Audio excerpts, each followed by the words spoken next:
Welcome to the Ordinary Marathoner Podcast.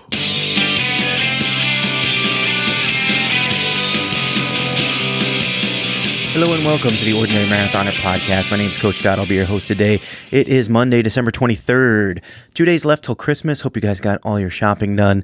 Typically I'll get a few things earlier in the year and try to be pretty much done by this time, and then I'll try to make one last trip. It's always nice when you have a runner in the family. So Stephanie being a runner, you just kind of go hit that running store, grab a few gels and stuff, throw in the stocking, get a last few gifts. Of course, I had the Peloton for her. Returned that though because you guys made me. Got the sweater, so we got sweater and running stuff, and that's all she's getting this year. But I don't know how you guys have done, but we've done all right. A couple things from last week. December 20 was my dad's birthday, so I wanted to wish my dad a happy birthday. It's birthday number 75 for him, and I got to tell you, he's the youngest looking 75-year-old I know. Great role model and active guy. Last year he was walking like 4 miles a day. For a good stretch. One year, about 4 years ago, I asked him to do a marathon with me. I said, why don't we train for a marathon together? He lives in Florida. I'm in Massachusetts, so we were far away. I said, hey, we'll get a training plan. We can go day to day and, just do it together. And then we'll meet at the marathon and we'll run the marathon together. Sounded like a great idea. Nice little bonding opportunity. And he said, I know I could do it. I just don't want to do it. So that was the beginning and the end of my dad's marathon running career. So anyway, I want to wish him a happy birthday. He sometimes listens to the podcast. If he does, he always listens to the beginning part. Tells me it's too long. He's like, one thing about your podcast, son, I can't really watch it to the end. It's just way too long. Of course, he's retired and he has all day and does nothing but play golf, but I'm not going to hold it against him. He's not a runner. He doesn't I'm not going to hold it against him. I'm your son. That's okay. Yesterday was December 22nd. That was Ellie's 13th birthday, which means we no longer have to keep track of her monthly birthday. In fact, we called yesterday, happy the day we no longer have to keep track of Ellie's monthly birthdays day. It's nice to kind of have not have something on your mind that you have to remember every single month going forward. I'm already getting old and losing my memory and cracking up, but just another good thing. A lot of people out there in Team Ordinary getting some races done. Now, I got to tell you, it is mid to late December. We had I can't even walk to my mailbox. You guys are out running races still. Last Tuesday, we had like this wintry mix kind of weather. It was snow, rain, sleet, slushy ground. It was just disgusting. And the next day we woke up, it was like 8 degrees out. So everything had like frozen over solid. You could have played an ice hockey game out on my driveway. I'm sure of it. I seriously could not get to the mailbox. My neighbor, actually, he was trying to get his garbage cans on Friday. It was still iced over, and he slipped and fell, and he cracked his head. Steph and I tried to get over there. It was like an ice skating rink trying to get over there. We had to go around into the street and get up and go help him up. And he's all right, thankfully, but he was down for a few minutes there. It looked pretty precarious situation. But you guys, I can't even walk to my mailbox. You guys are out running races. Head on over to teamordinary.com, join the team, get your races up on the race schedule so we can announce them and congratulate you guys on your finishes. A couple people raced this past weekend. We had Keith Jones running the Festivus 5K, which means I'm obliged to say Festivus for the rest of us. But congratulations, Keith, wearing the Team Ordinary hat. So a couple people that didn't necessarily put their races on the race schedule, which I really encourage you guys to do, but out there running races nonetheless. Joe Caniano ran a 5K wearing his Team Ordinary shirt. Shannon Pierangeli out there running 2 5Ks, not one, but 2 5Ks yesterday up in Nova Scotia. So pretty cool accomplishment there as well. I would be remiss not to talk about one of our Team Ordinary members who has had such an incredible year this year. I met this guy earlier in the year. He's a U.S. Marine. He ran his very first full marathon in the spring. He followed that up by running the 50K through the pouring rain at the Marine Corps Marathon. He finished a 50K in that ridiculously awful, harsh weather. He was in Chattanooga, Tennessee this past weekend. trying to finish the Lookout Mountain 50-mile ultra marathon. So the guy's running his first full marathon in the spring and then training for his first 50-mile ultra in December. Now, he missed the cutoff at mile 37, so he didn't necessarily get to finish, but man, what a year. And I think he said he had, I don't know if it was 7,000 feet of elevation for just the portion that he ran, which I think it was, or if it was 7,000 feet of elevation for the entire race. Either way, man, I mean, that's more elevation that's in the Lake Placid bike course, which is a 112-mile bike course that is known as being a hilly course. So to run 37 miles and get that same kind of elevation, my God, what a test. I give it to you. I know you didn't finish, but I know you kind of have that good frame of mind. You just put together what you did and what you accomplished this year. It's incredible. And I'm looking forward to a big 2020 out of you, Ron Booth. Just an amazing thing that I felt like I had to kind of expand on in today's podcast. Now, I'm looking ahead now. I'm kind of looking ahead to next week and to New Year's Eve, New Year's Day, New Year's resolutions. We always talk about them every year. Do this little New Year's resolution special. And I got to tell you, I'm having a little issue with coming up with some resolutions. I always kind of recap, and I don't want to ruin the New Year's resolution special by talking about it too much, but I always kind of recap the prior year. So I'll recap 2019, and then I'll look ahead towards 2020 and try to figure out ways and ways to kind of approach it and set some realistic goals, so that we have things to conquer, things to accomplish in 2020. And again, I get it. I get some people really don't like the whole concept of resolutions. You're setting yourself up to fail. You're trying to make big changes that are they're a little bit out of your reach. It could be out of your reach. They're unattainable. Not unattainable, but maybe not as realistic. You're just trying to make such a drastic change. You're setting yourself up for failure. Why are you making such a drastic change, a radical change on one random day of the year when you can do it at any time? Why not do it today? I get that too. I understand. I just think that every so often it does make sense to take stock of where you are, what you've done, and then try to say, all right, where can I make changes to be better or to do better, to accomplish more, to be more effective in with your time? Everyone's got stress. Everyone's got schedules. Everyone's got things to do.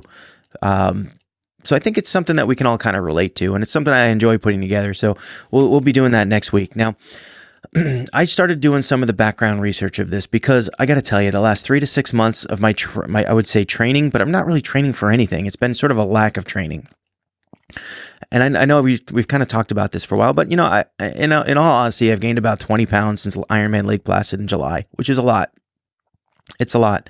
And I kind of just wanted to try to analyze this and find out what are my weaknesses? What is going on with me? What are my challenges? What are the things that I face? What are my bad habits? What are those, that kind of thing.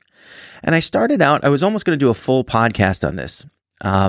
Sort of the history of my weight and tracking my weight as a statistic. And I know right now there's a couple of people probably like cringing. Oh, he's going to talk about being fat. And he's going to talk about, and the thing is, I don't want to approach it from an aesthetic viewpoint. I mean, everyone likes to look good. It helps your self-esteem to look better. I feel I let it do that to me.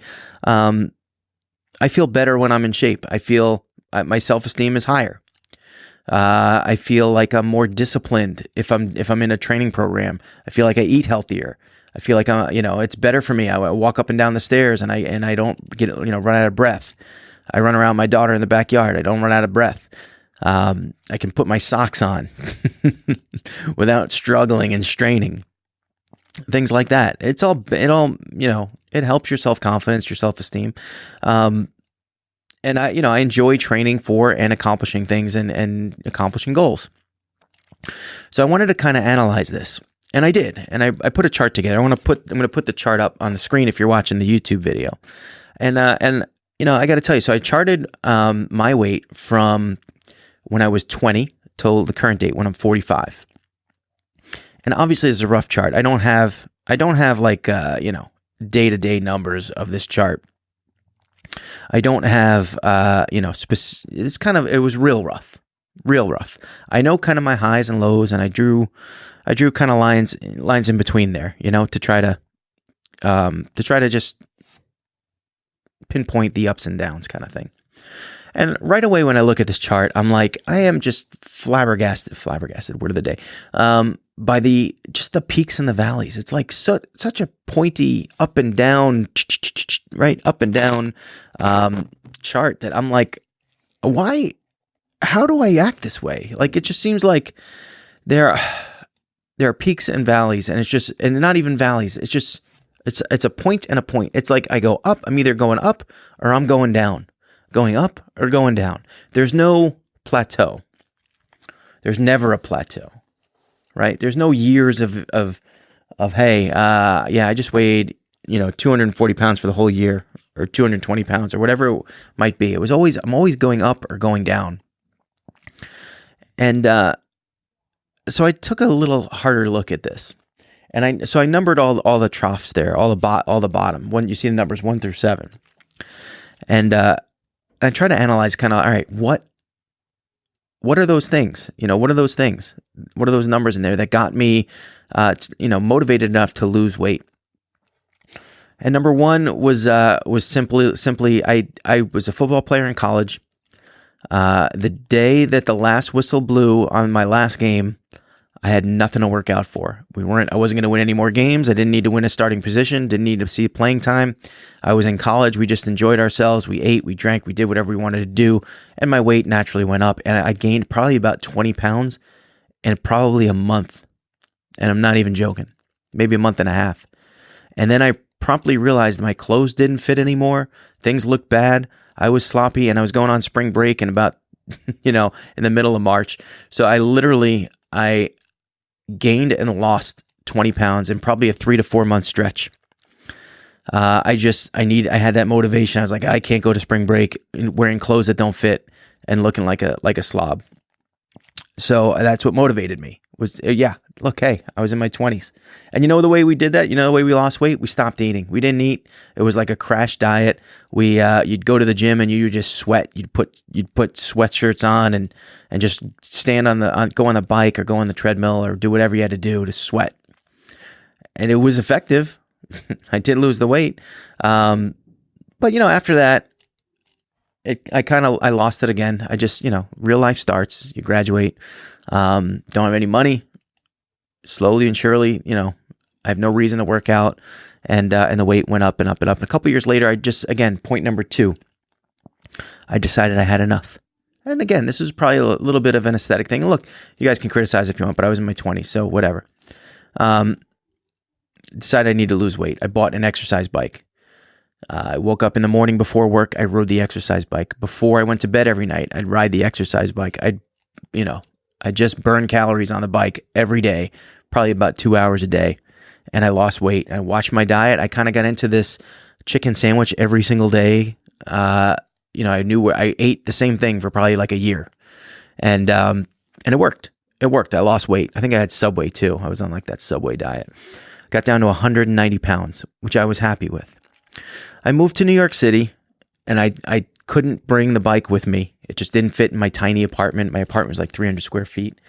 And I got a membership at the gym, and I just figured I would go to the gym, and it just never took. I just could not make that a part of my routine.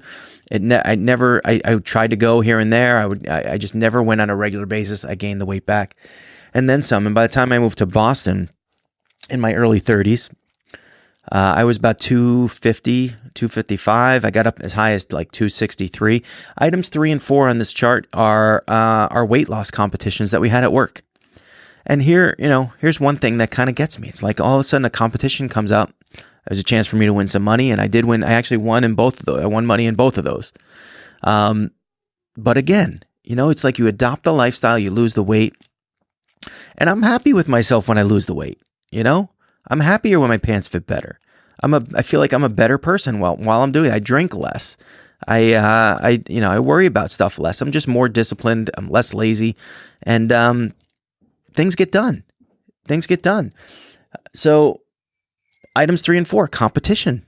Competition drove me to lose that weight. And again, though, once the competition was over, the weight came back. And that leads to items 5, 6, and 7. 5, 6, and 7 are similar too. They're all races. So 5 was my very first marathon, New York City Marathon 2014.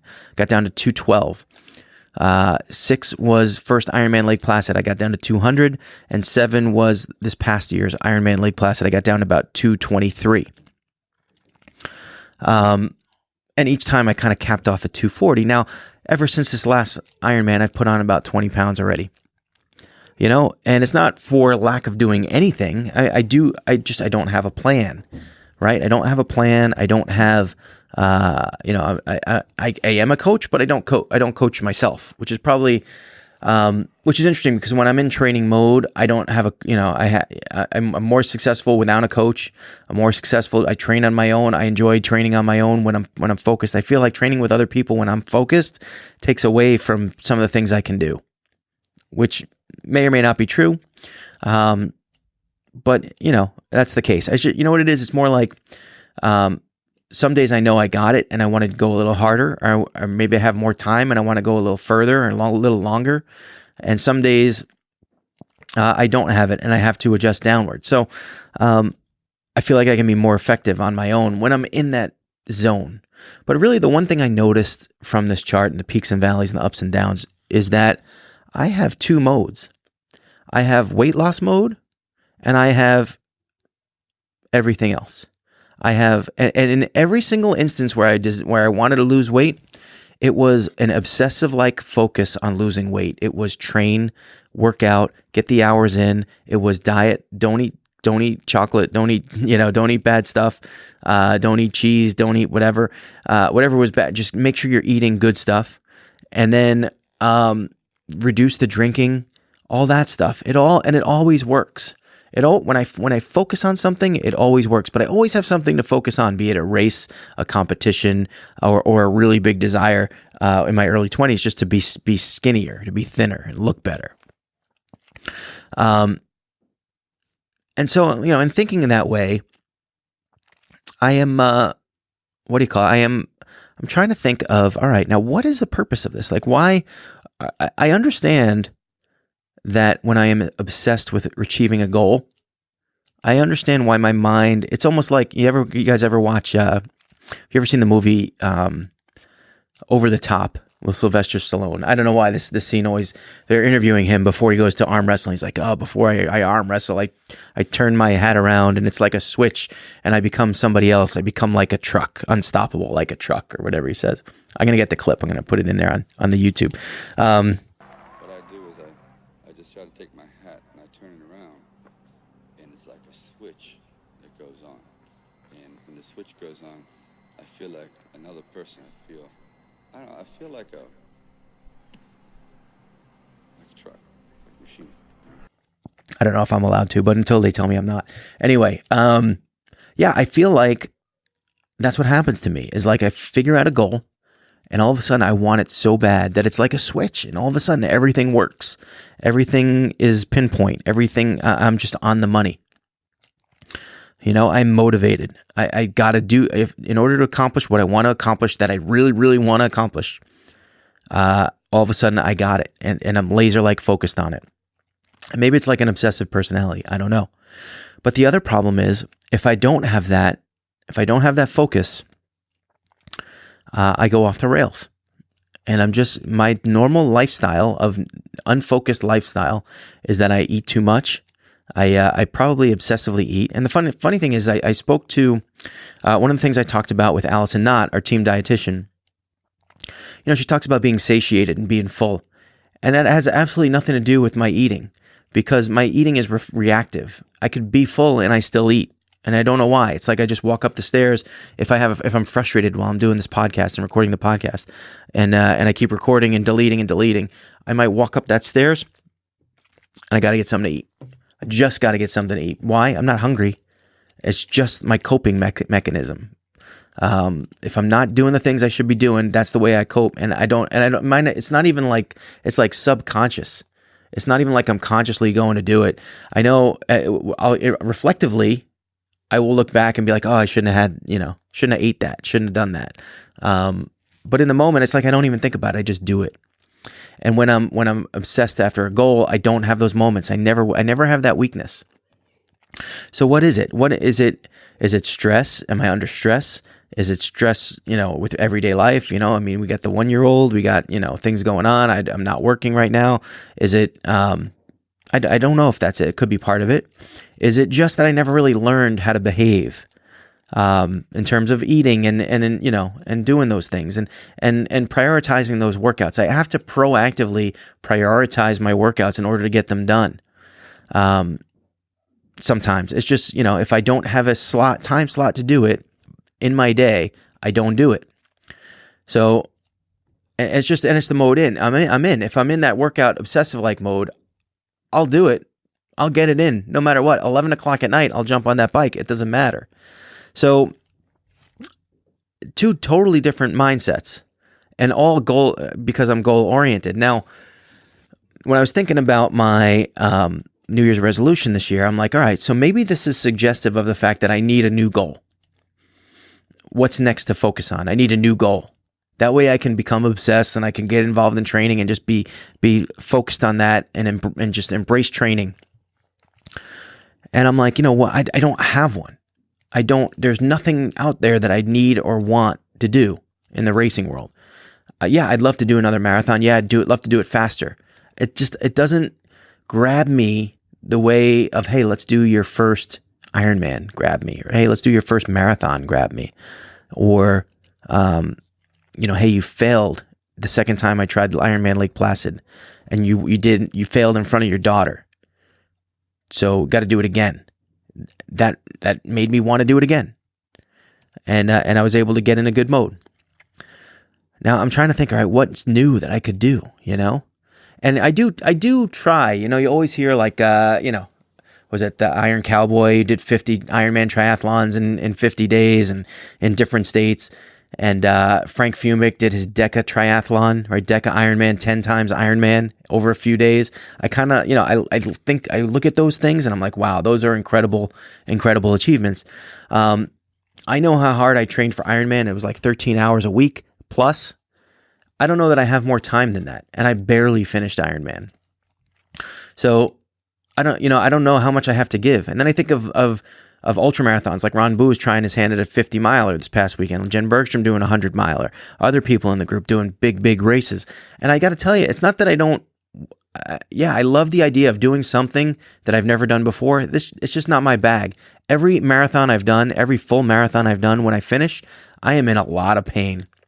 And I've trained hard, and I'm just in so much pain that I can't even imagine doing pretty much that again to get 50 miles done. So it doesn't grab me to the way that these other races have grabbed me in the past. Now, that leads me to one other thing, which was this past week, really 2 weeks. Zwift, which is the program that I use to ride my bike on the trainer, the indoor trainer. The Zwift platform did a thing called the Tour of London. So they have this sort of map of London, and you ride routes around London. And so they did a 5-stage event, and all you had to do was do all 5 stages to finish the Tour of London. And the cool thing was I got in touch with Matt Shore and Jacob Polson from our Team Ordinary group, and we were all doing it. We were doing it together, but not together, in that I didn't actually see them out there. We didn't ride together the same stages, but because they do the stages at different times, we all kind of encouraged each other to get it done. And I got to tell you, I did it. I am shocked at how out of shape I am, I guess I would say. I was not, my bike was really weak. My endurance levels are weak. And yeah, it comes from not training very hard over the last 6 months and gaining 20 pounds. But the thing that my observation was, without having those guys there, I don't know that I finished those stages. I might back out of those. I was dying, especially the last stage 5, for whatever reason. There's a big hill at the end, and it just crushed me. But I kept going because the last thing I wanted to do was tell those guys, hey, I couldn't finish it. So whereas in the past, I've always trained on my own and been a self-guided person who just obsesses over training, I'm wondering maybe if this is the time, and maybe this is where I'm finally ready to sort of accept and join into a more. And you'd think a guy that has his own podcast and has his own podcast group would do this. But maybe this is the time where it's time to develop a more team-oriented training regimen, a more social, ordinary marathoner program. And I don't know how this is going to go. I don't know. I have some individual, some thoughts in my head. Just some thoughts in my head about where we could take this and what we could do. And I think that we're going to kind of wrap this up into the New Year's special. I know we're already talking about doing some ride meetups on Zwift with the team, whoever has Zwift.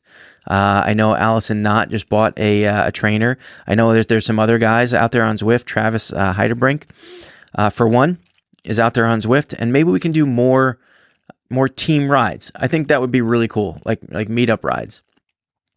So I'm going to put a schedule together for that, and we're going to look at that. I think we can do more team runs, and even though we are, it's funny. I'm thinking way back when, and just to kind of tie this all up to the beginning, when I talked about my dad's birthday and trying to get him to do a marathon, way back when, I thought that him and I could do the same marathon training routine and then meet at a marathon. Maybe we can do that for Philly.